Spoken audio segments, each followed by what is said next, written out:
بسم اللہ الرحمن الرحیم۔ شروع اللہ کے نام سے جو بڑا مہربان نہایت رحم کرنے والا ہے۔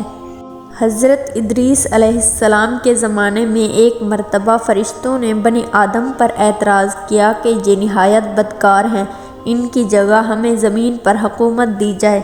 اس پر رب کریم نے انہیں کہا کہ انسانوں کو غصے اور شہوت کی جو کمزوریاں دی گئی ہیں وہ تمہیں دی جائیں تو تم بھی گناہ کرو گے۔ فرشتے کہنے لگے کہ ہم تو گناہ کے پاس بھی نہ جائیں گے۔ فیصلہ یہ ہوا کہ فرشتوں کی اس جماعت کے 2 اعلیٰ درجے کے پرہیزگار فرشتے چن کر انہیں یہ انسانی کمزوریاں دی جائیں اور زمین پر اتار دیا جائے۔ یوں ہاروت و ماروت کو شہر بابل میں اتارا گیا۔ شہر بابل کے لوگ ان کے پاس آتے اور ان سے جادو سیکھنے کی خواہش کرتے۔ یہ فرشتے لوگوں کو خوب خبردار کر دیتے کہ جادو بڑا گناہ ہے اور یہ سیکھ کر تم جہنم میں جاؤ گے۔ جو لوگ پھر بھی اصرار کرتے یہ انہیں سکھا دیتے۔ رات کو اسم اعظم پڑھ کر یہ دونوں فرشتے آسمان پر چلے جاتے تھے۔ قسمت ان کی بری تھی کہ ان کو ایک پری پیکر زہرہ نامی مل گئی۔ اس کا حسن بے مثال تھا۔ اس کے حسن کو دیکھ کر یہ دیوانے ہو گئے۔ زہرہ ان سے اسم اعظم سیکھنے کی کوشش کر رہی تھی مگر یہ دونوں فرشتے اس سے انکار کر رہے تھے، لیکن زہرہ کے حسن نے ان پر جادو کر رکھا تھا اور وہ کسی بھی قیمت پر اسے حاصل کرنا چاہتے تھے۔ زہرہ نے ان سے مطالبہ کیا کہ تم شرک کرو تو میں تمہاری ہوں۔ ہاروت و ماروت جانتے تھے کہ شرک ایک ایسا گناہ ہے کہ اس کی معافی نہیں ہے۔ پھر ان دونوں فرشتوں نے زہرہ کو اس چیز کا انکار کر دیا۔ اب زہرہ نے شرط پیش کی کہ ایک بچہ قتل کرو تو مجھ پر تمہیں اختیار ہے۔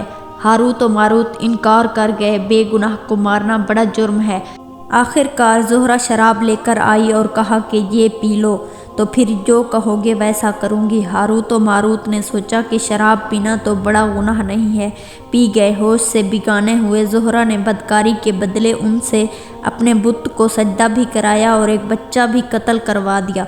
جب ہاروت اور ماروت کو ہوش آیا تو وہ کہنے لگی کہ تم نے جن 2 کاموں کو کرنے سے انکار کیا تھا، نشے میں مدہوش ہونے کے بعد تم نے ان میں سے ایک کام کو بھی نہ چھوڑا۔ پھر انہیں ان گناہوں کے بدلے دنیا کی سزا اور آخرت کے عذاب میں اختیار دیا گیا تو انہوں نے دنیا کی سزا کو اختیار کر لیا۔ تفسیر نعیمی میں بچے کی جگہ شوہر قتل کروانے کا ذکر کیا گیا ہے اور یہ بھی بتایا گیا ہے کہ ہاروت اور ماروت دونوں اسم اعظم جانتے تھے۔ اسم اعظم پڑھ کر وہ ہر رات آسمان پر چلے جاتے تھے۔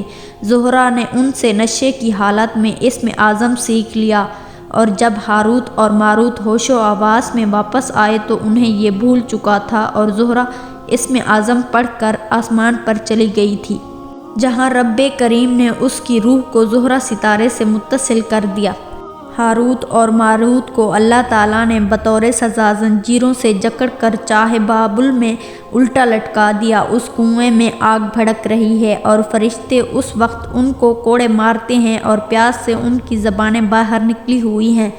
ہاروت اور ماروت کے حشر سے عبرت پکڑ کر باقی فرشتوں نے اپنی خطا کا اقرار کیا اور زمین والے خطا کار انسانوں پر بجائے لعن طعن کرنے کے لیے ان کے لیے مغفرت کرنے لگے۔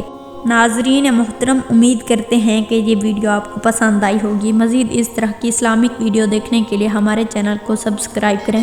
جلد ہی حاضر ہوں گے ایک نئی ویڈیو کے ساتھ، تب تک کے لیے اپنا خیال رکھیے گا۔ اللہ حافظ۔